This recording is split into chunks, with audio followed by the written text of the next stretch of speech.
Have you ever looked at a house price in Britain, laughed, then immediately cried? Because in Britain, you don't buy a house, you win a lottery ticket with a 25-year mortgage attached. Welcome to the housing illusion, a nation where home ownership is worshipped like a religion, and yet fewer and fewer people will ever reach it. Today, I'm exposing why Britain's property market isn't just overpriced, it's a time bomb.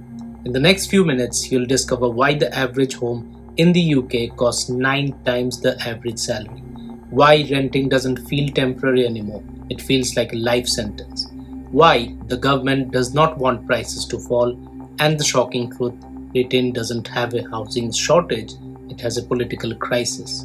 Stay till the end because I'll show you the 3 coming triggers that could finally pop the bubble and what you can do before it bursts. Let's start with something uncomfortable. In the UK, you don't actually own land, you lease it from the Crown for 99 years or 125 or whatever bizarre number is on the paperwork. You're not a landowner, you're a long term tenant of the monarchy. Even if you buy a flat for £600,000, you might still pay service charges, ground rent, permission fees for making changes to your own home. We call it ownership, but it's not ownership, it's permission. And this illusion is the foundation of the entire British housing system. You don't buy security, you buy the hope of security. The average UK salary, £34,000. The average UK house price, to £85,000. In London, try £540,000. That's 16 times the average London salary. In most developed countries, houses cost 3 to 4x annual income. In the UK, we treat it like a personality trait.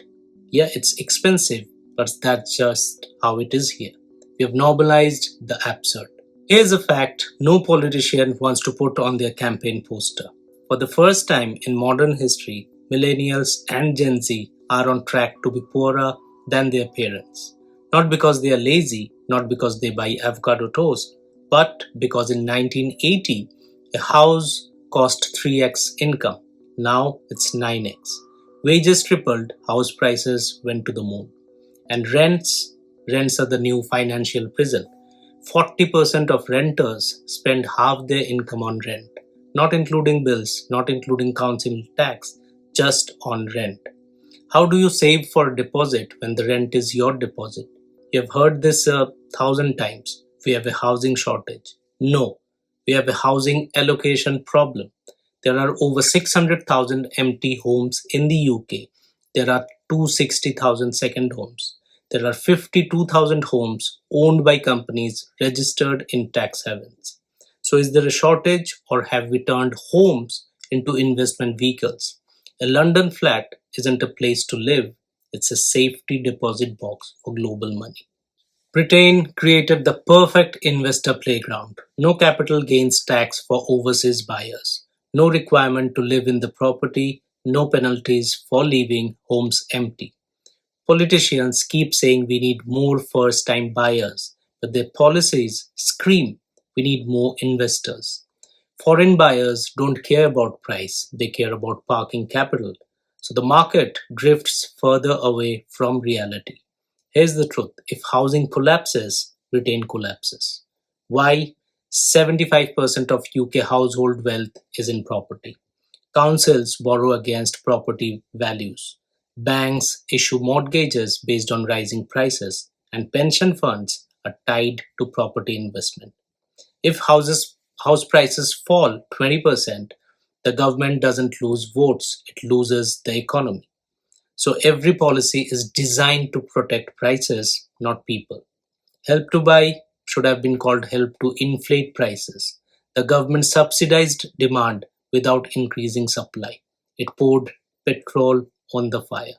Here's the uncomfortable reality: homeowners vote, renters don't. Politicians don't win votes by lowering house prices, they win votes by promising they'll stay high. Because millions of people believe my house is my retirement plan. Housing in Britain is not a human right, it's a financial asset class. Only in Britain does every conversation end with property. Barbecue, wedding, funeral. Someone will bring up, we bought in 1997 for £140,000. It's now worth £1.2 million. Other countries invest in technology, manufacturing, innovation. Britain is still investing in bricks, mortar, and the hope the value goes up. The UK economy isn't service based, it's a property dependent model. Here's the trap people don't see. When house prices rise, wages don't rise with them. So the only way to afford homes is larger mortgages, longer mortgages, dual incomes, government loans. Britain solved unaffordability by making households work harder. The system is designed so housing absorbs every rise in income. Because after rent or mortgage, you don't have money for savings, you don't have money for investments, you don't have money for life. Housing has become a wealth vacuum. It extracts every pound you make. You don't control your house payment controls you. Every bubble bursts because of one thing: momentum stops. Here are the three pressure points that can pop it.